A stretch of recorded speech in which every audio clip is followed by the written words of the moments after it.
বর্ণাঢ্যদের সহযোগিতায় ঢাকা বিশ্ববিদ্যালয়ের টিএসসিতে গণত্রাণ সংগ্রহ করছে বৈষম্য বিরোধী ছাত্র আন্দোলন। শনিবার বিকাল 3:30টার দিকে সেখানে ত্রাণ দিতে মানুষের উপচে পড়া ভিড় দেখা গেছে। এর আগে সকাল 10টা থেকে তৃতীয় দিনের মতো এই ত্রাণ সংগ্রহ কার্যক্রম শুরু হয়। রাজধানীর বিভিন্ন এলাকা থেকে বর্ণাঢ্যদের জন্য ত্রাণ সামগ্রী দিতে আসছে মানুষ।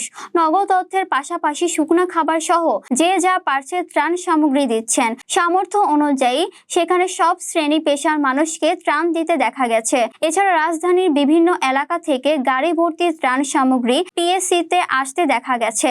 সেগুলো বন্যা কবলিত মানুষদের জন্য সংগ্রহ করা হচ্ছে। এদিকে মানুষের উপচে পড়া ভিড় সামলাতে স্বেচ্ছাসেবকদের অনেকটা হিমশিম খেতে দেখা গেছে।